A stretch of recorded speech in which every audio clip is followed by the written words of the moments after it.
Now the next paragraph in the sutta is the contemplation of the body, concerned with mindfulness of breathing.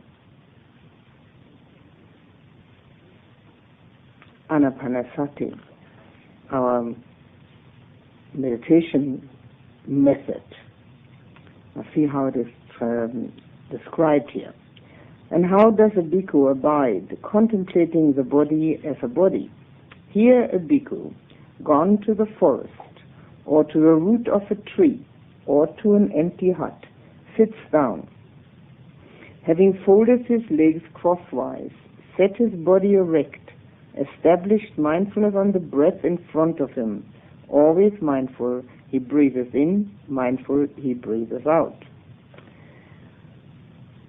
Now we are confronted with the sentence of contemplating the body as a body, which is often misunderstood. It's actually very simple. It just means that one remains mindful and attentive of the fact that we are on the body and don't use the mind to go somewhere else. At least in this moment here it means that. It's interesting to read to the root of a tree. Anyone who's been to India has seen those buttress roots. They are so large that they actually can be like little walls, and you can sit in the middle of them as if you were sitting in a little room, and the tree itself will be your roof. It doesn't completely shelter you from the rain or the wind, but it's certainly like being inside of a little shelter. It's not just a root of a tree, but it is a buttress root, at least this high. You see them in Sri Lanka, you see them in India. You've seen them there in India? Yes. They're quite amazing. You can see them actually in Australia. I have recently seen them on Norfolk Island. Some buttress roots like that. And very often a particular tree, I have seen them on the tree of the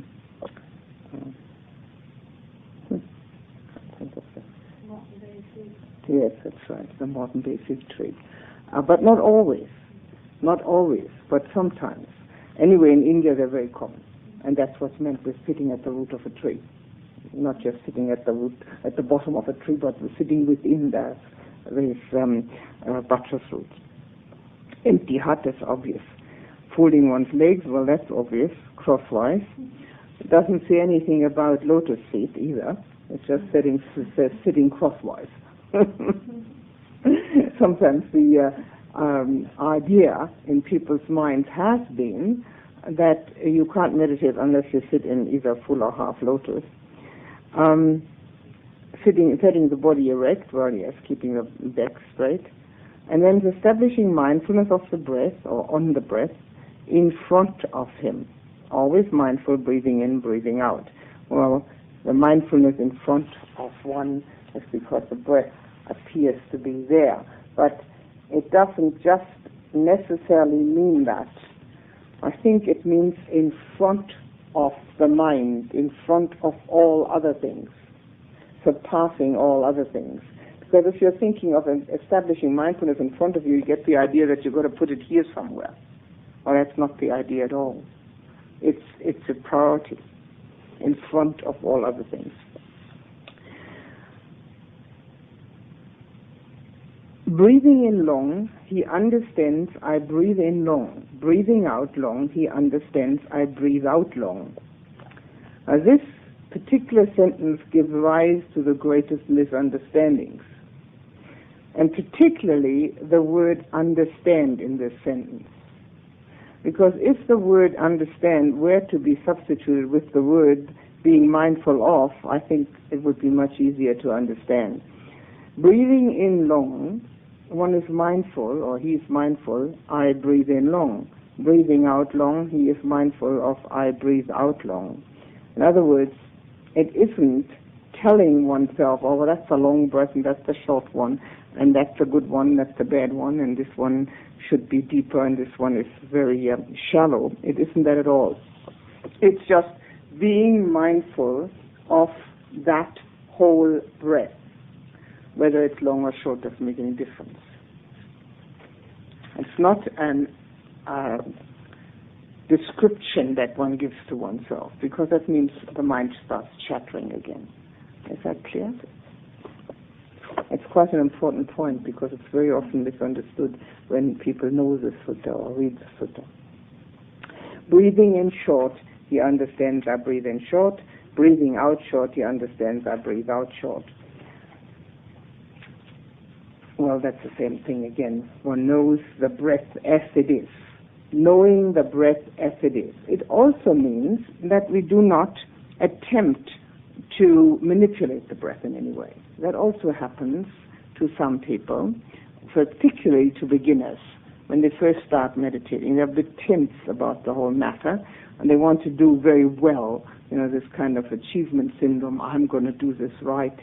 And because of the tension and the wanting to do it right and perfectly, sometimes they feel themselves inclined, without really wanting to manipulate the breath. They want to make it deep so they can feel it and that type of thing. Well, this is counterproductive. We know the breath as it is. Whatever it is, we know it as it is, right? So he trains thus. I shall breathe in, experiencing a whole body. He trains thus. I shall breathe out, experiencing a whole body. Well, sometimes this is understood as saying the whole breath body. And it would stand to reason that this would mean that the experiences of the breath as it enters the body and one follows it through and then coming out again. In other words, not just at the nostrils, but following it in and following it out. These are choices, alternatives. It's not necessarily so that one is better than the other. It just is a possibility of doing one or the other.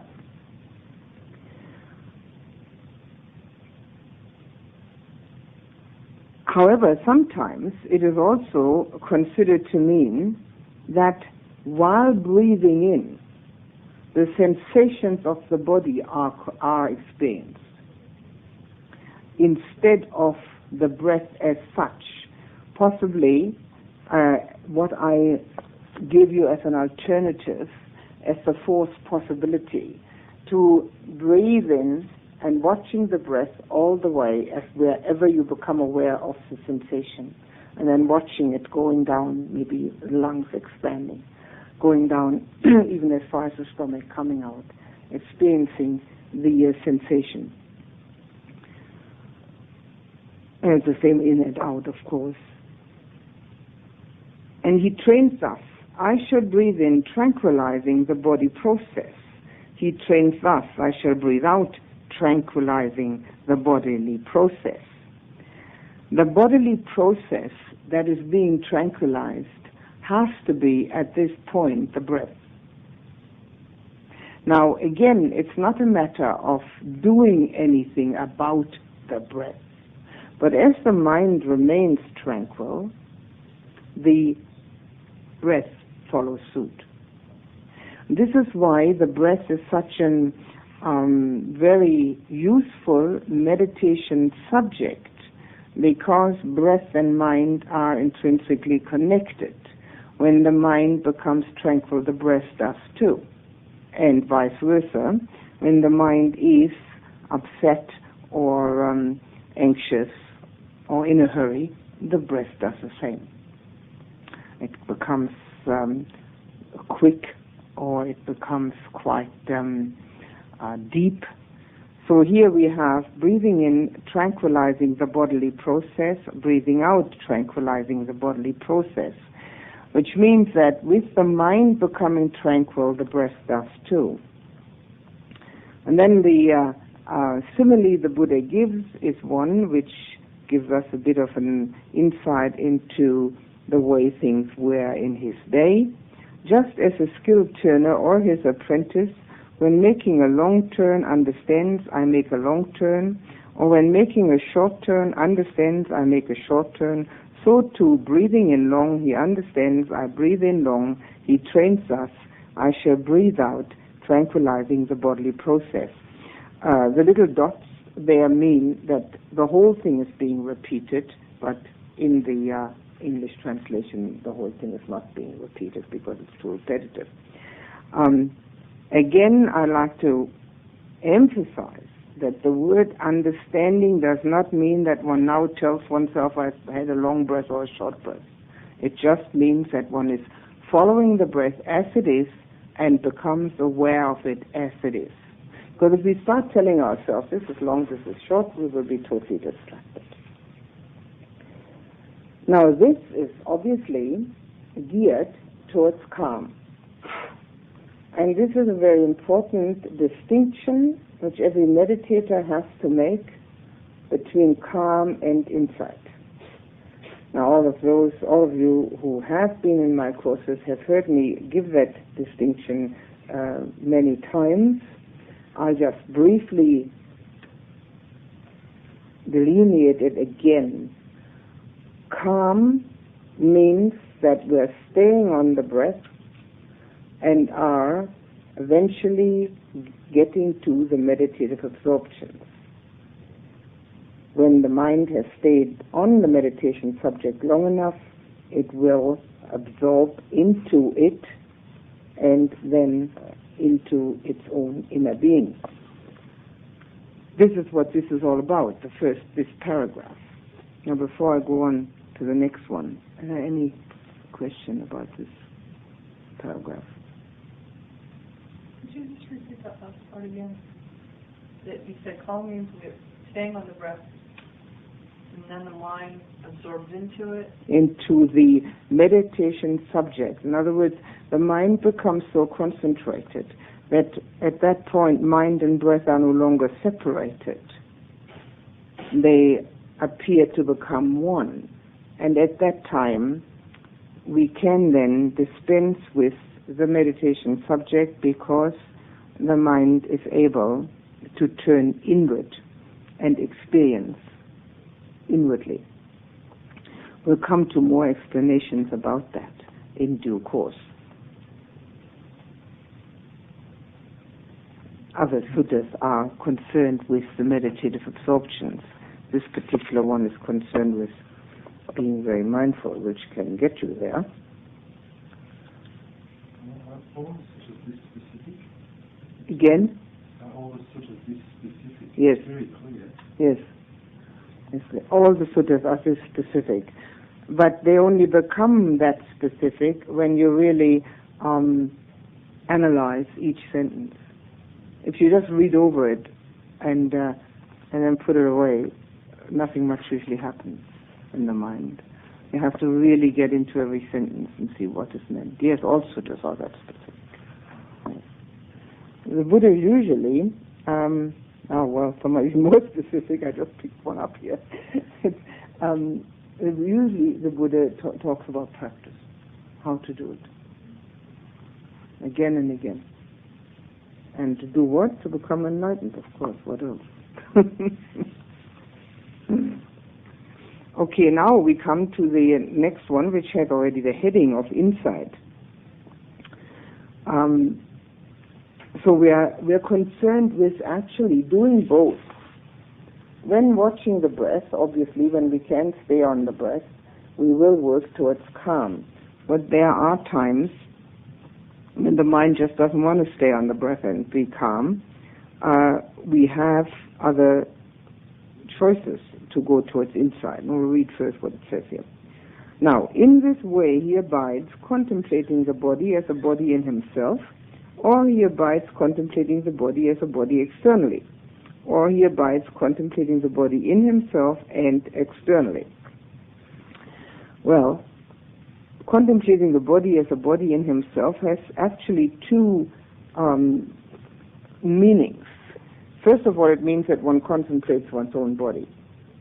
In this case, we are contemplating, or we are putting attention on the breath, which is part of body, but in this way also, we can refer back to the first foundation of mindfulness, which is body. So contemplating body as a body in himself is that contemplation which we talked about, watching our own movements. It also has a meaning that we are contemplating the body as just a body and not me. And also that we're contemplating it as being energized by mind. We can see quite clearly that this body needs mind to give it directions when we become quiet and watchful of bodily action. So as a body in itself, or as a body in himself our own body. Is that quite clear, those two aspects? Right. Or he abides contemplating as a body externally. Now that could be that we contemplate other bodies. Now, obviously, we're not going to start contemplating somebody else's movements. That wouldn't be very wise. But there are innumerable numbers of bodies outside of ourselves. There are birds, there are trees, bushes, there's the earth. All that is body. Now, when we see the word body in English, we're thinking of a human body or maybe an animal body. But in Pali, the word is rupa, and it means materiality, corporality, everything that is material. So we have a bit of a wider choice there. So if, for instance, we are outside and we could look at a tree, and instead of admiring its size or contemplating its name, we could see that it has the same aspect of impermanence that we ourselves have. And we could see dead leaves and live leaves, and we could see its growth and its decay all in the same tree. So that would be a body externally. If we look at birds, instead of admiring their beautiful colored feathers, which is what we usually do, we could also see their fear and their aggressiveness. How they're aggressive towards each other and how they're afraid of each other. And we may be able to refer, by seeing that, to the human condition or to the existential condition. So if we see things a little more as they really are, they will help us to see ourselves a little more as they really are. As we look outside of ourselves, we have a help and a support situation for what's going on inside of ourselves. This is just examples for bird and trees. There are many other things that can be seen outside other than admiring the beauty of it. Admiring the beauty of it is dangerous because it gives us again and again the idea, which we have anyway, that if we just handled it a little bit better, this world would be perfectly all right. And it counteracts the basic understanding of dukkha. So it doesn't mean that we can't enjoy beauty when it's there, but it means that we should look at materiality outside of ourselves in the manner of, in this case, let's say, impermanence. So that's bodies externally.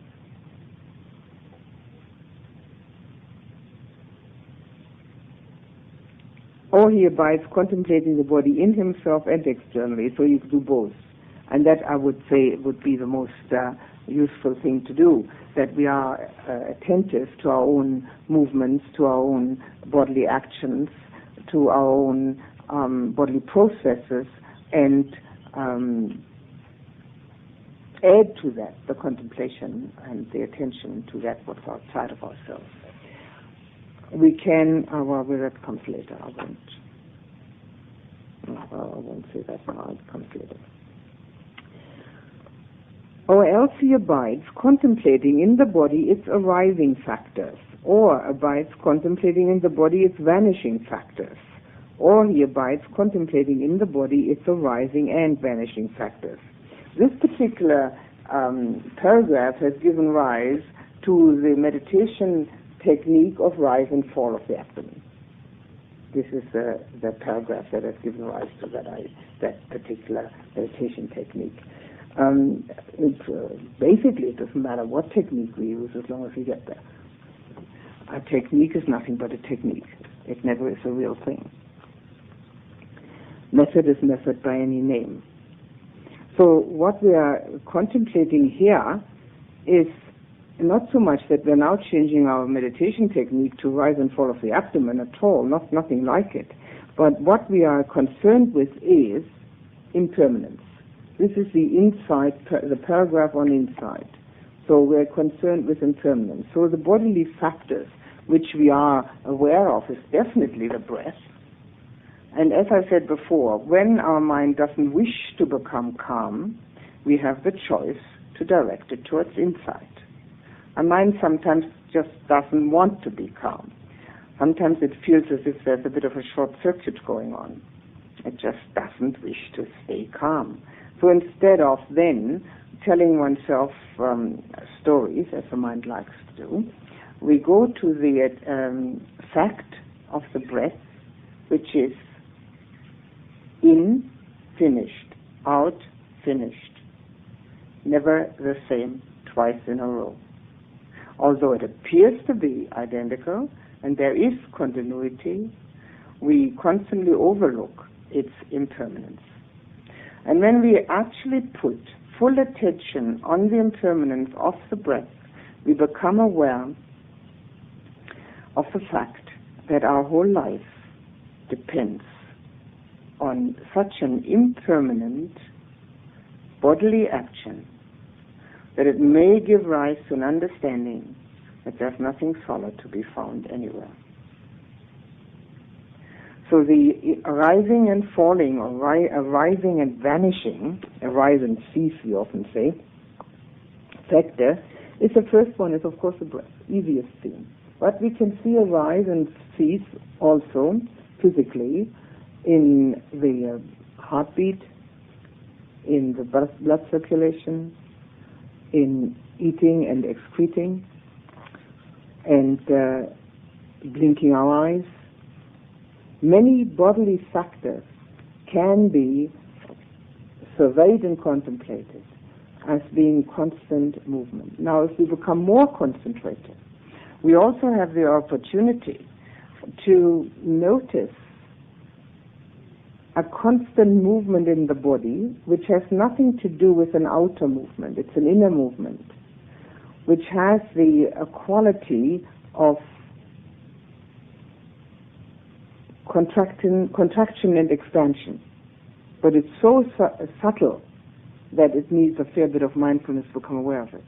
Now, when we get to that point, realizing that, through our mind being very one-pointed, we have come to an actual understanding of the nature of corporality. Because this feels so solid, we can touch it, it feels solid, we have that mistaken illusion that this is solid. But it isn't. It's a constant movement within it. So that's another arising and ceasing factor which we can become aware of. We start, of course, becoming aware of the rising and ceasing of the breath. Is that quite clear? Any question on that? Very important point. All clear. Wonderful.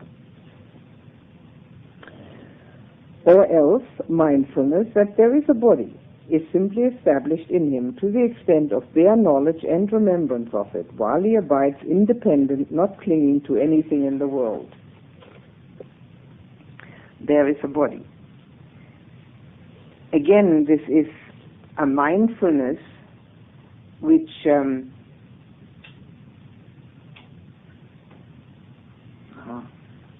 electronics electronics engineer has worked.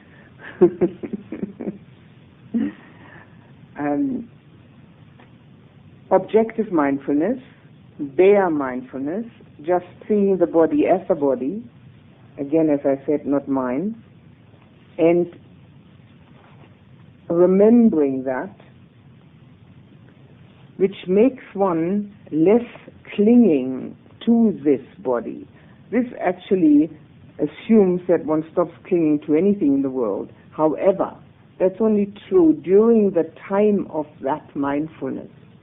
Now, if the mind is very attentive to the fact there is a body, but why do I call it me, and is really concerned with that, there's no clinging to anything else, because everything else is at that time not even considered. So there's no clinging to anything in the world. The more often we do this, the less clinging we become. The mind becomes much more habitualized towards those states. The less clinging we are, the less problems we have. The more we cling, the more problems we have. So one becomes independent, it says here. Now, independence is the crux of the matter in the whole of the practice. One has to become independent in one's own practice also, independent of the teacher, and in the last analysis, independent of the teaching. But that may take a little while. That's at the end. So this mindfulness is all concerned with insight, and in the first instance with the impermanence, and in the second instance with the fact that there is just a body and nobody sitting there owning it. This is how a bhikkhu abides, contemplating the body as a body. Is all quite clear? Any question on this? Yes. On contemplating the body as a body and linked with contemplating the body within or without, in other words, external bodies. One was contemplating that recently and found that the reference for inside and outside seemed to be in front of the head normally. And if you ask two people, ask the other if one body, the body they're looking at, in other words, is inside or outside, naturally they'll say outside. You should ask that same person about the other body, they'll say that body's outside. And it seems a bit illusory somehow, because the third viewer can see quite easily then that the reference for inside and outside is just the body that's looking.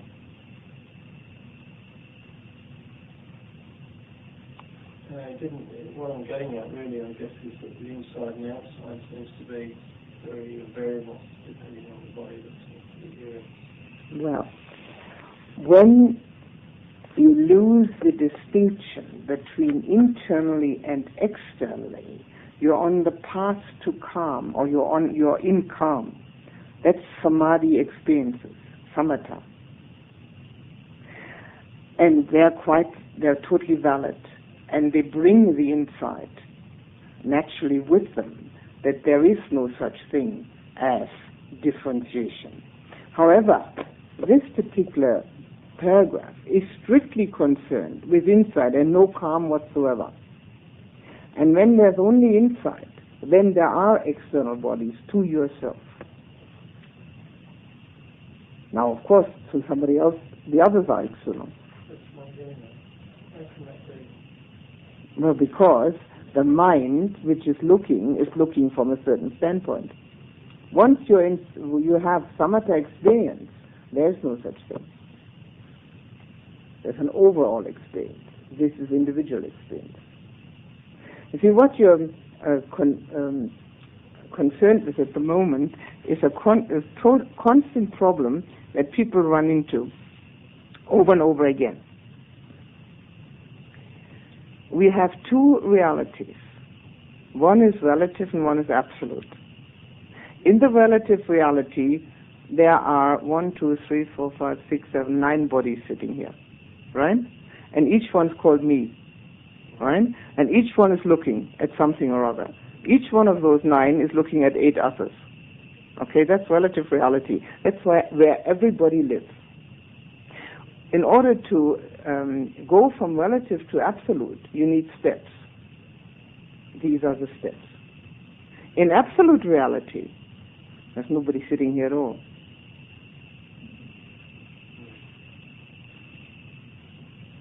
But what were you sitting for then? The inside and the outside then is an object of contemplation that leads to more overall view. Yes, these are the steps on the way to get to absolute reality. So if we were all there, we wouldn't need to sit here. Could all go swimming or something.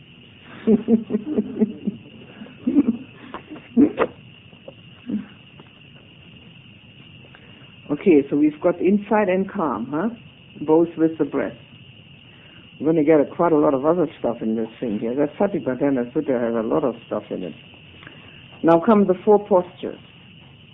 Again, a bhikkhu, when walking, understands I walk. When standing, understands I stand. When sitting, understands I sit. When lying down, understands I'm lying down. Or however this body is disposed, he understands accordingly. Again, the word understand may be a bit misleading. It means to be mindful of the bodily action. We have already discussed that. So that we don't just automatically move about, but are actually attentive. And that attentiveness brings us to a very good result. One is the uninterrupted mind one-pointedness of mind, where we don't have to re-establish it every time we want to sit down and meditate, but have it already established.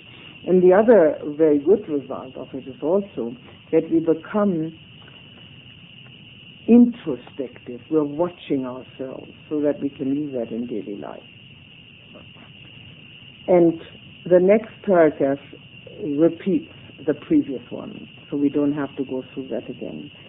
As I told you before, the Buddha's discourses are extremely repetitive for the simple reason that he realized that people have a hard time listening and taking it in. And since there were no books such as these, he had to repeat it to make them understand it properly. So that's just a repetition. The next one, number 7, is a repetition. So this, I think, is quite clear bodily action. Now, the next one, full awareness. Again, we are concerned with our bodily actions. Again, a bhikkhu is one who acts in full awareness when moving to and fro, when looking at and away, who acts in full awareness when... What happened here? Extending. Flexing and extending. Flexing and extending. Who acts in full awareness when wearing the patched cloak, that's the outer robe, bowl and robe, that's the underrobe. Who acts in full awareness when feeding, drinking, chewing and supping. Who acts in full awareness when evacuating the bowels and making water. Who acts in full awareness when walking, standing, sitting, falling asleep, waking up, talking and keeping silence. These are all possibilities or guidelines when and how to be mindful constantly.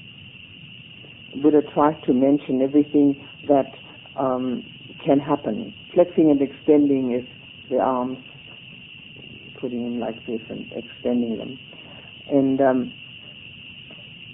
when one looks, when one moves, when one wears one's clothes, when eating, drinking, chewing, swallowing, going to the toilet, walking, standing, sitting, falling asleep, mindfully falling asleep. That's not easy. You can try it tonight. It's it takes determination to realize, now I'm awake, now I'm letting the mind rest, closing the eyes completely, and letting sleep overtake me. Now, that's not an easy thing to be mindful of. It's very helpful and very useful to try it. You can try that, huh? Talking and keeping silent, to be aware of that. And again, the repetition of the previous one, the inside one. The repetition is also done of the inside paragraph because the awareness of posture and the awareness of movement brings insight. The insight which arises is, first of all, the insight into impermanence. Every movement has to be impermanent. There is no movement that cannot be impermanent. It's impossible. And this impermanence will eventually so imbue us with this understanding that we no longer have that feeling of solidity about ourselves. The feeling of solidity which we have about ourselves is one of the greatest reasons for our clinging, our attachments, and our desires, because we have this feeling of solidity and permanence. So we've got to do something about this solid, permanent person. But there is no solid, permanent person. And the more we become aware of our physical movements, which are so impermanent, our breath, which is so impermanent, and watching these very one-pointedly, the less of that solidity remains.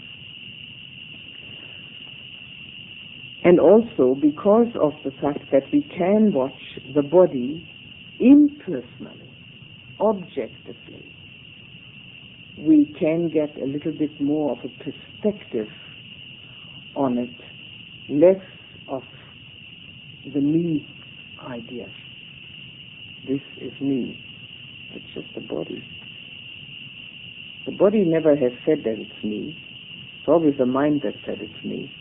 The body never said a word about anything. It's just there. Now we come to another, totally different type of meditation, which is not attention on the breath. And again, please remember, these are methods. And all these meditation methods have only two pathways, calm and insight. And both of them have only one result, and that's liberation. So method is method by any name. Now the one that were used for calm was watching the breath, as you know, and being very attentive to it. Now come the insight methods, which are movement of body. Here we have foulness of the bodily parts.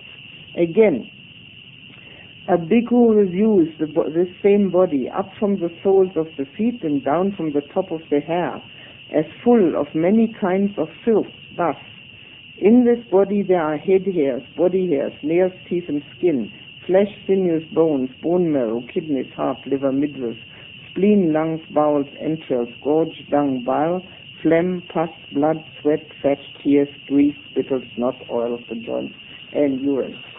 It's a chant also, which we used to chant. Just as though there were a bag with an opening at both ends, full of many sorts of grains, such as hill rice, red rice, beans, peas, millet, and white rice, and a man with clear eyes had opened it, and were reviewing it thus: this is hill rice, red rice, beans, peas, millet, white rice. So too a bhikkhu reviews this same body up from the soles of the feet and down from the top of the hair. This is a method which I have sometimes advocated also in the courses. And the way I have described it is this. You can pretend you've got a zipper in front of your body here, and you take out all the bits and pieces and lay them in front of you. Now, we don't have to remember all of these bits and pieces. Everybody knows approximately what's inside. And then, as you have put them out in front of you, then look at them and see which one is me. Obviously, nobody wants to be me in all that mess. And we know very well what it looks like. So then, after you've done that, one can take the remaining skeleton and put that out in front in bits and pieces and see whether that's me. And having decided that none of that is me, well, you can put it nicely back together again and put it back inside.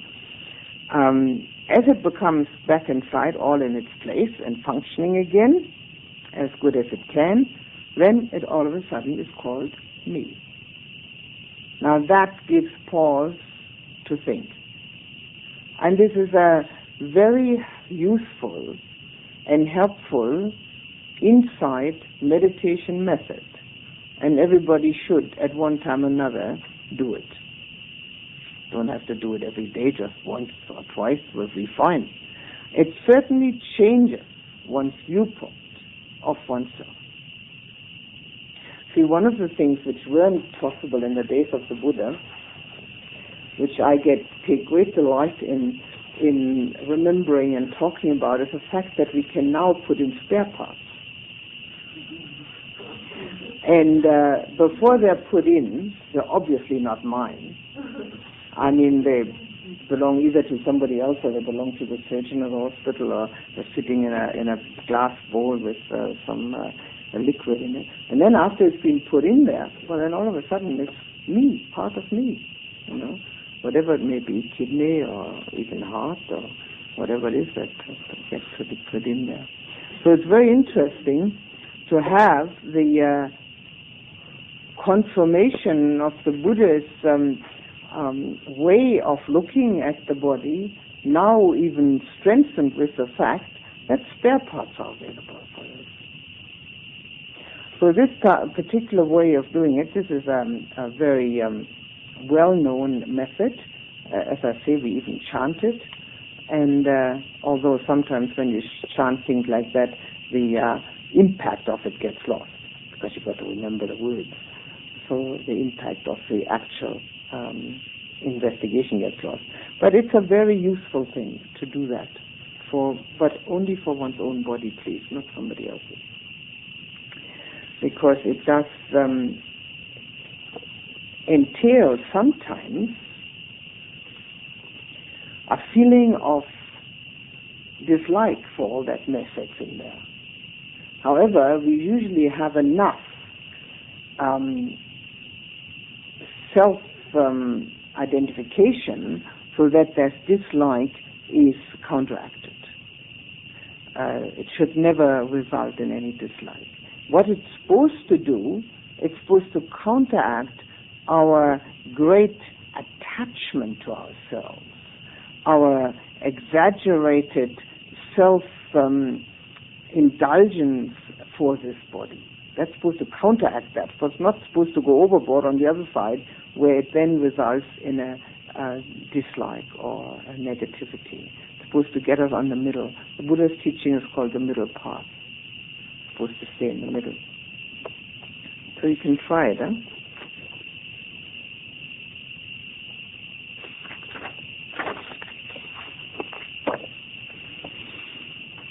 Again, we have the repetition of the insight paragraph, which I have already explained why it's being repeated. Huh? And now we come to the elements. And here we have a very interesting and very important aspect also of insight meditation, of insight understanding. I'll read it and then say something about it. Again, however it is placed, however disposed, a bhikkhu reviews this same body, consisting of elements thus. In this body there are the earth element, the water element, the fire element, and the air element. Just as though a skilled butcher or his apprentice had killed a cow, and they were seated at the four crossroads, with it cut up into pieces, so too, however it is placed, however disposed, that Bhikkhu reviews this same body as to its elements. Now, this is an important aspect of external and internal. And sometimes this sort of thing arises spontaneously. Other times, you'll have to arouse it. Just make a determination to meditate in that manner. There are the four elements, the four primary elements. And every corporality, everything that's corporal, material, consists of those four elements. And it helps us to reduce our me illusion to this body and our great care and concern with this body when we become aware of the fact that these four elements are within us and without. No difference. First thing that we look at is the earth element. Now, the earth element is everything that's solidity. The bones, the flesh, everything that can be touched, all that is earth element.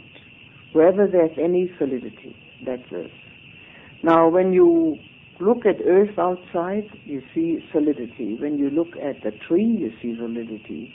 At a leaf, at a bird, at grass, wherever you look, whatever you can see, you will see that there is some solidity in it. Otherwise, you wouldn't be able to see it. And when we can, in a meditative state, in a very concentrated state,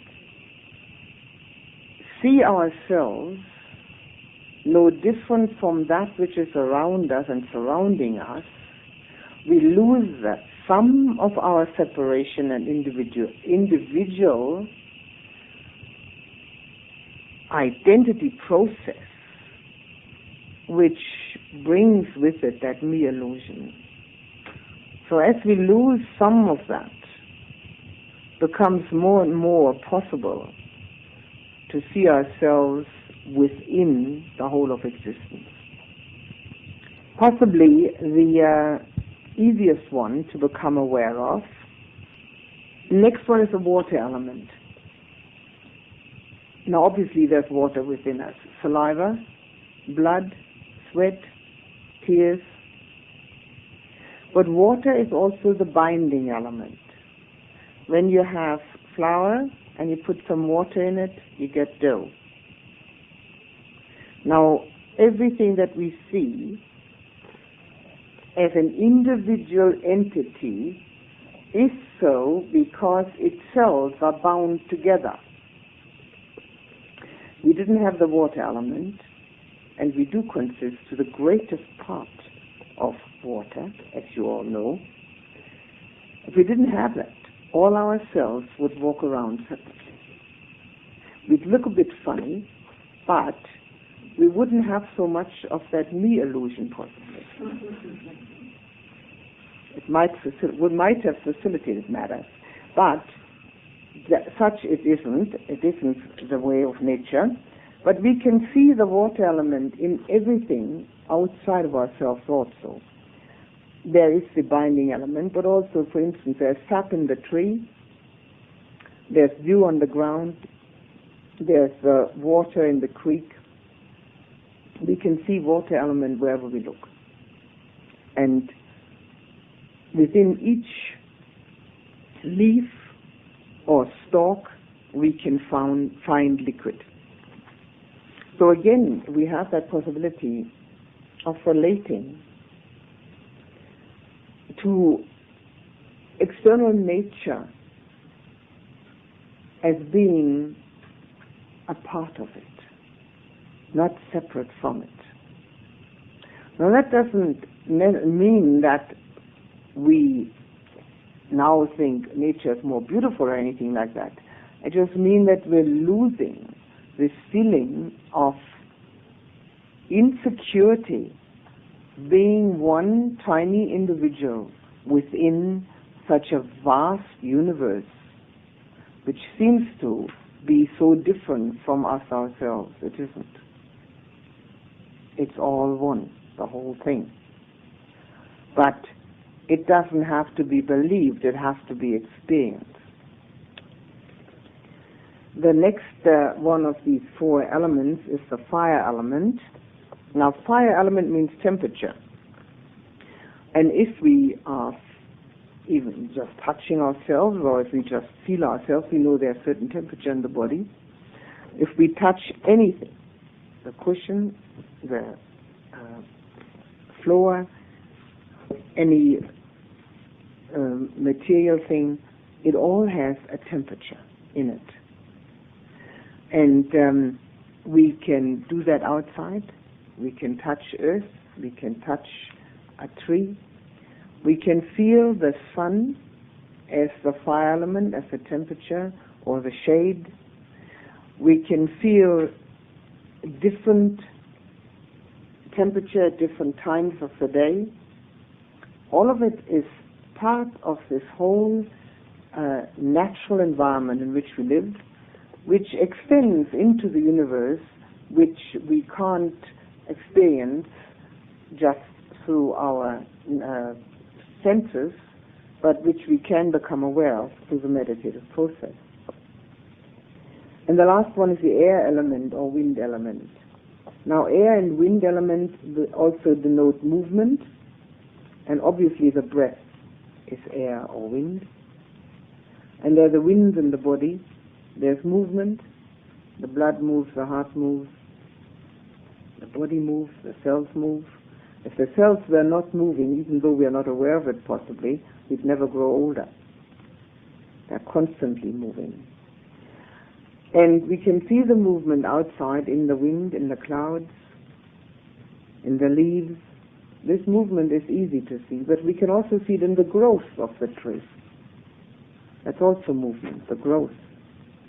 So if we do that, not just in the way I'm describing it now, which is from an knowing, but from an experiencing standpoint, which we can do when we're in a meditative frame of mind, it will change our perception.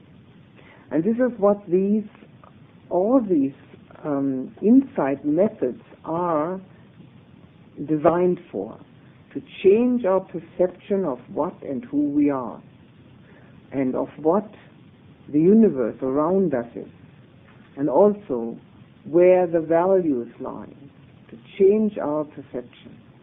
Because the perceptions which we have are usually, first of all, habitual, secondly, ingrained from our environment, from our human environment in which we grow up, so what we have learned, and this perception is not based on things as they really are. All these methods can help us to see things differently. Now, these four elements are again another way of analyzing ourselves, making ourselves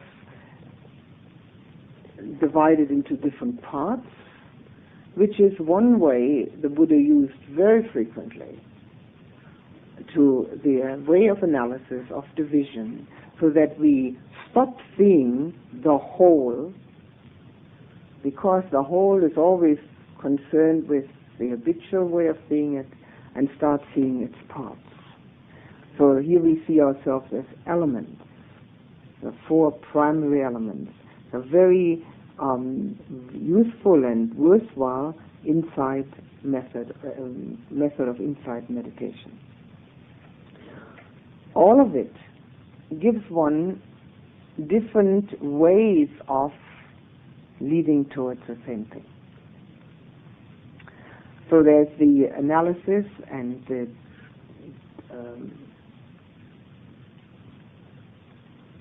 cutting up into different parts of the body as the insides of the body, then the elements, and also our movements. All of it takes care to be one-pointed towards only a part of ourselves, not seeing ourselves as a whole. The Buddha compared that to the way we look at a cart. Now, in his day there weren't any motor carts, so they were using carts, ox carts. And we look at it and we say, this is a cart. And we might even say it's a nice cart, or it's an ugly cart, or it's an old one, or it's a new one. But in reality, there are wheels and an axle, and there are floorboards, and maybe a brake, and there are sideboards. And all of it together, if you put it down lying in front of you, you'd never call it a cart. You'd always call it wheels and an axle and floorboards and so on. But when it's put together, it's called a cart. It's the same with this. If you got it all in bits and pieces, you'd never call it me. But when it's all put together and functioning as it should, then you call it me. And this is the insight way of trying to find a new perception through analysis.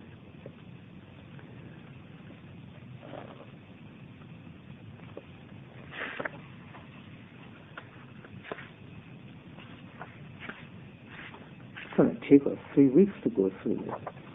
Anyway, that's enough for this evening. Any questions?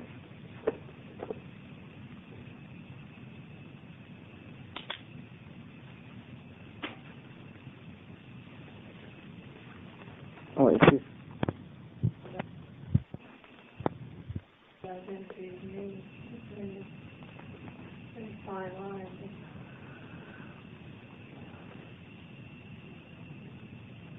The identity of me, which we supposedly need in the world to function, is public and private enemy number one. It's a cause for every problem. The Buddha functioned extremely well in the world, and so did his enlightened disciples. And so do the enlightened ones of this day. You function extremely well because it doesn't matter anymore. You do it because it needs to be done, but not because a result has to be attained. And that's the whole difference between having it nice and easy or tension and achievement. It gets done because it needs to be done, but that's all. So it's quite possible to function in the world. I don't say that it's possible to be a minor executive in a multinational company. I don't think that would work very well. Or even a major executive. I would say that it's possible to function in the world, yes, but not along the lines of making a lot of money. That might not function too well. I think there you need a fair sense of ego to do that. But I dare say a person who doesn't have the sense of me wouldn't be after making a lot of money. So they'd be quite happily functioning. It takes a lot of conviction to realize that it's not me. But maybe more than that, it takes the experience of it. It doesn't take any conviction at all. It takes experience. The conviction doesn't do any good. You see, there are many, many people, many, thousands, who have read the Buddha's words, backward, forward, sideways, and believe every word of it, and haven't experienced anything. Oh, they can't get rid of the me. They're totally convinced, but they haven't experienced it. So the conviction itself can be very helpful. In fact, it's very, very needed in order to practice with total commitment. But it doesn't relieve one of the me illusion. So what is it that makes the final resolution? I mean, it's so few people achieve it. Well, most people don't practice properly.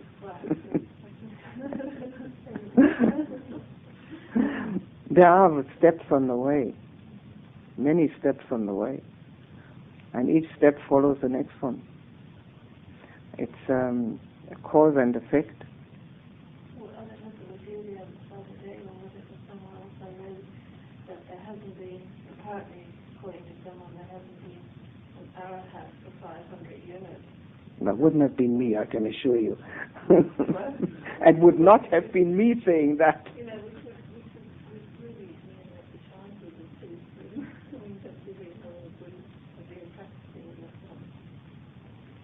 Well, first of all, how many Buddhists have been practicing in that time? There seems to be a lot of Buddhists in the world at the moment. Oh, there are even more Christians. And what does that mean? Mean anything? No. You see, what you're at the moment beset with is the fifth hindrance. That's skeptical doubt, vicikiccha. That's quite all right. It's part of the human misery. And and it does get totally eliminated only at the first stage of the first step into enlightenment, stream entry. However, it gets so limited, it becomes so limited, so small, that it doesn't bother one anymore when one continues to sit again and again and again. And then with that sitting comes some result. Then that gets the skeptical doubt becomes so small that it's no longer a hindrance. Total elimination is only when one has actually attained the fruit of that practice for the first time. But not to worry about it, it is one of our human dilemmas. There are 5 of those that the Buddha explained, and this is number 5. And they naturally, it arises because everybody else is doing something else, isn't it? So how could they all be wrong and we're right, huh?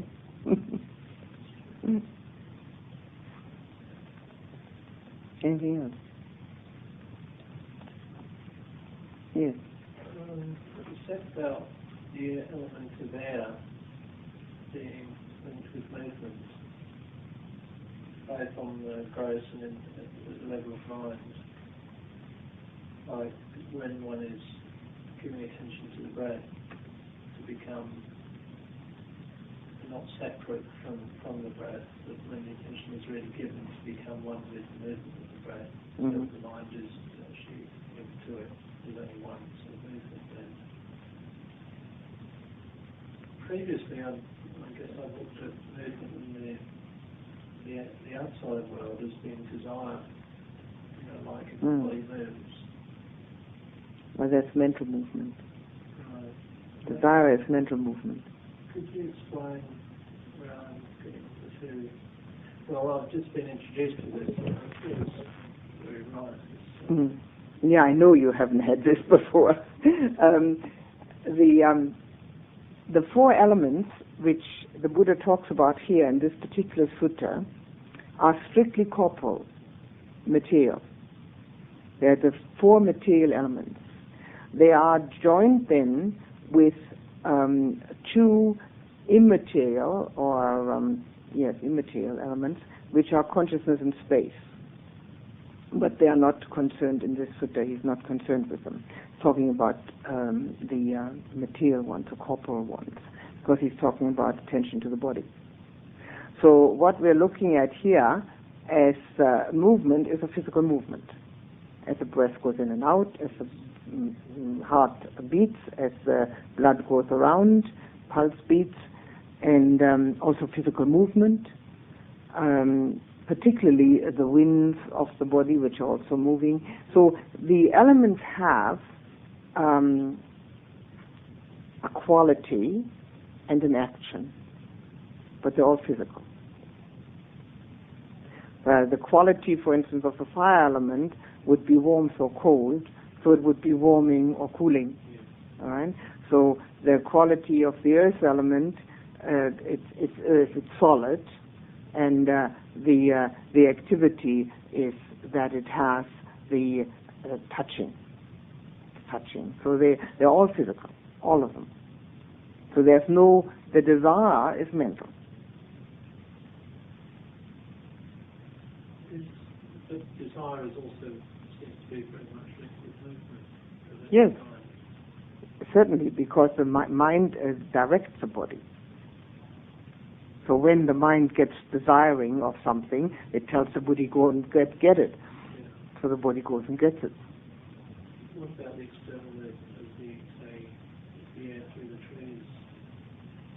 Oh, whether there's desire in that. Yeah, well, the whole of existence is linked to the craving to be. That's why it exists. That's its underlying cause for being. Yeah, okay. Well, But that has nothing to do with wind element. that's what I'm trying to unite. What I'm trying to unite this idea of air being movement and what one perceived as movement. I'm just trying to marry the two together so that Yeah, well, you have to keep the corporality apart from mentality. Nama, rupa, mentality and corporality. See, we're always translating as mind and body, which is fine, but sometimes that's not enough. Sometimes it has to be called mentality and corporality, because not always a body. yeah. I mean, you don't call a tree a body. Yeah. Yeah, okay. There is obviously some link between it. When if there's a particularly windy day, one does notice movement in mind too, irrespective of the air movement outside. There is an effect in mind. You mean that the mind is affected by the movement, while it's very windy? Or vice versa, yeah. Yes. Yes, of course.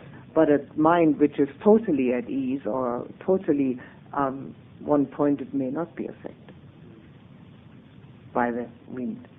And one that's very, a mind which is very weak may become frightened.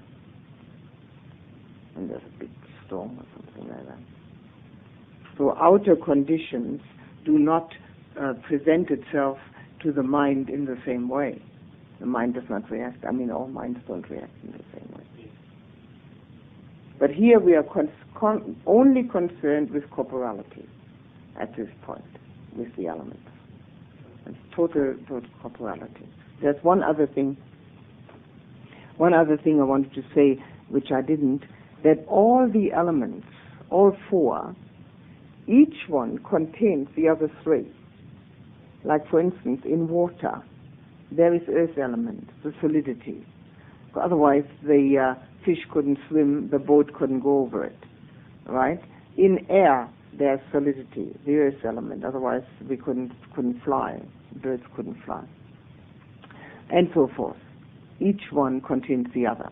Obviously, they all contain temperature, and so everything that exists as a corporal thing has those elements.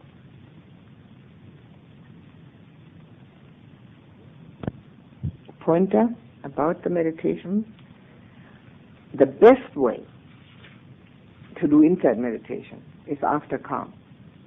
Calm first, then insight, if the mind obeys what it's supposed to be doing. To get calm first, then to do an insight meditation afterwards can be extremely impressive to the mind. Because at the time when the mind has really become calm or has had a meditative frame of mind, it is far more impressionable and far less resisting. It is unconcerned with its habitual pathways of thought and therefore able to accept something which is opposing those habitual ways of thought. So if one can do calm first and insight after, it can be extremely helpful. And please put the attention on the breath for just a few moments.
Think of yourself as your own best friend, the one to rely on.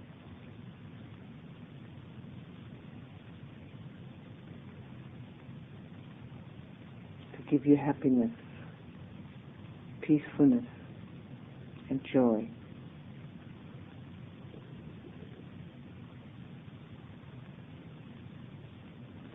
Fill yourself with peacefulness and joy.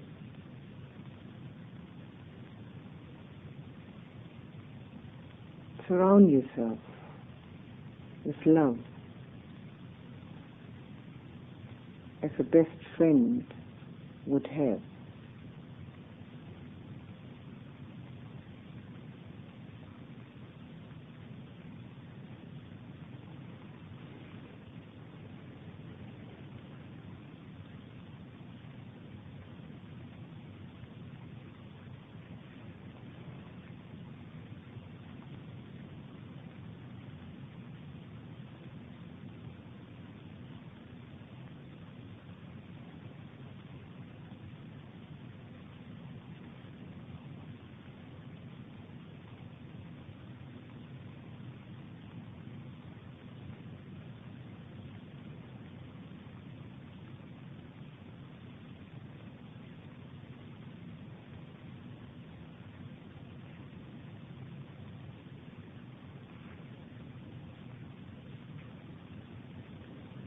Think of yourself as the best friend of the person sitting nearest you. Fill him or her with feelings of sincere and deep friendship, care and concern. Surround him or her with love.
Think of yourself as the best friend of everyone here.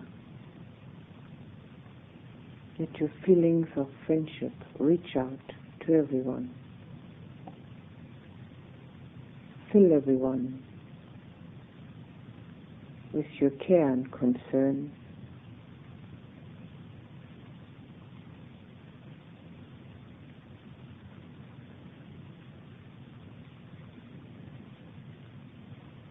The feeling of togetherness, helpfulness, and surround everyone with love.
Think of yourself as the best friend of your parents.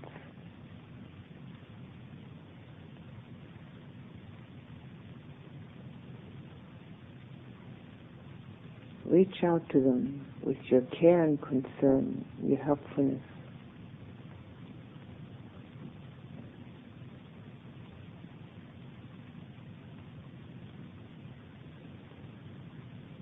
And your feelings of deep and committed friendship, and surround them with love.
Think of yourself as the best friend of those who are nearest and dearest to you. Fill them with your sincere friendship, your helpfulness, care, concern. Embrace them with love.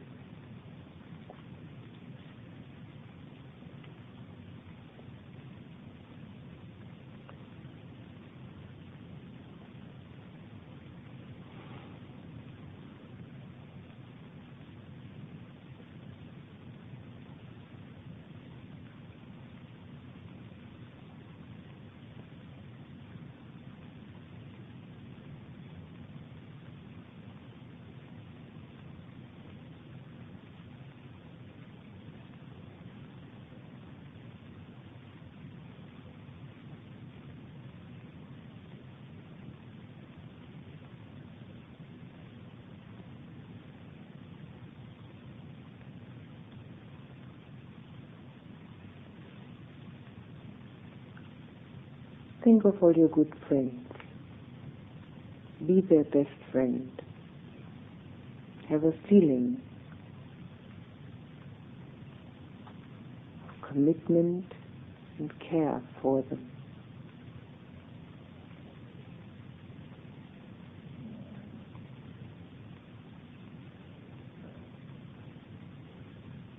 Being available for them. Wanting to give them the best that you have.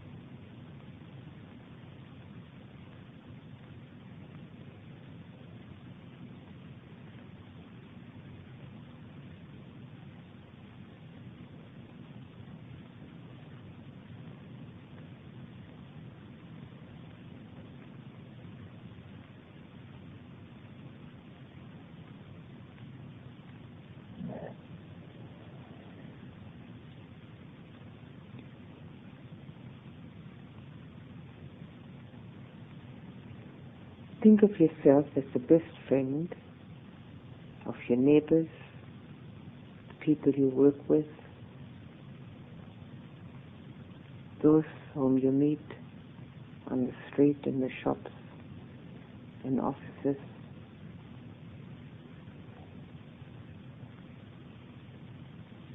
Let a feeling of committed friendship, sincere care arise in you and reach out to all these people, filling them and surrounding them.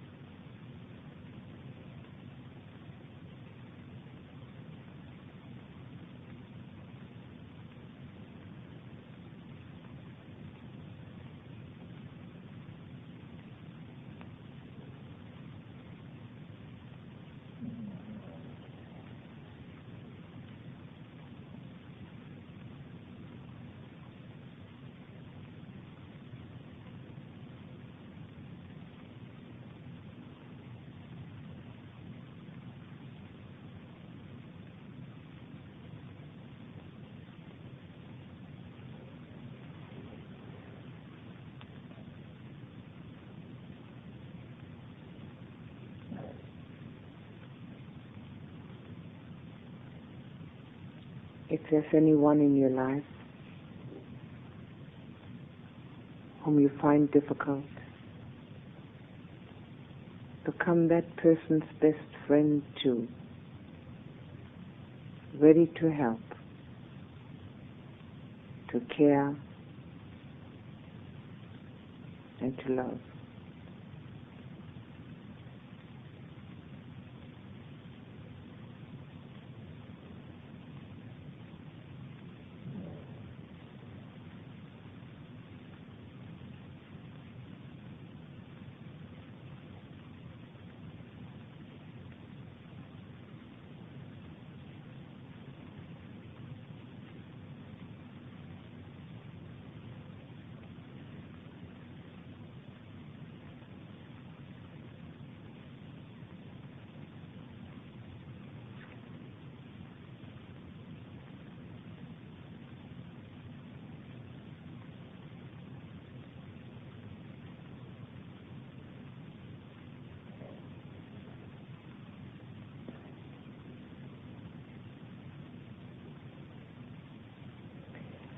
Think of all those people whose lives are far more difficult than ours.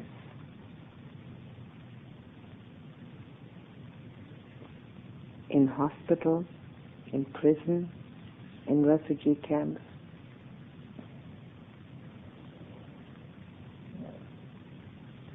Hungry, crippled,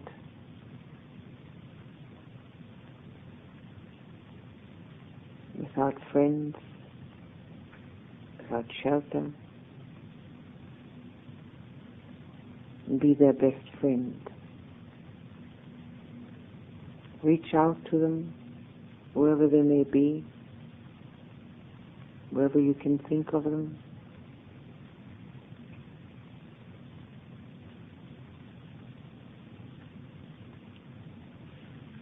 Filling them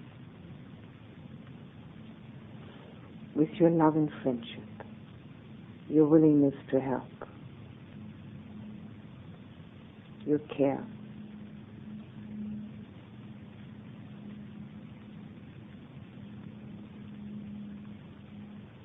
Giving them hope.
Now put your attention back on yourself. Resolve to be your own best friend, the one to rely on.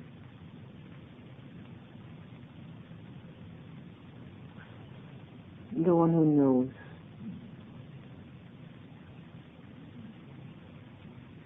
what is best for you.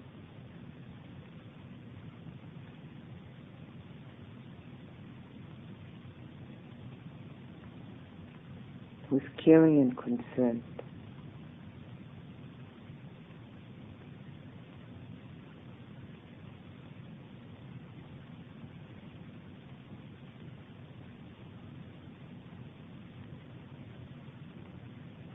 With wisdom to know how to protect your own happiness.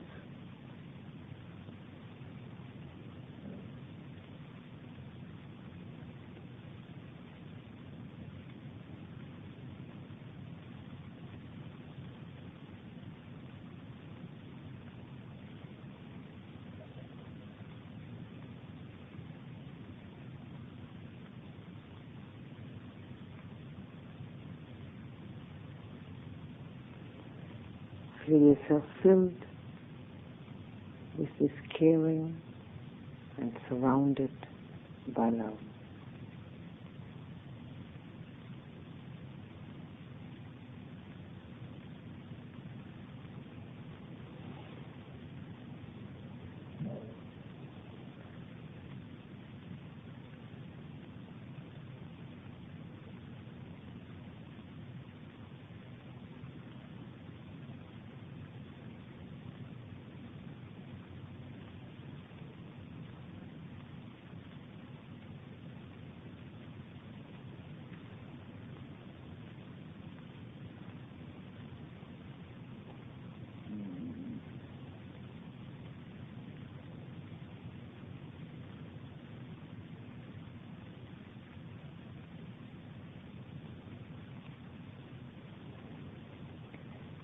May our beings be friends with each other.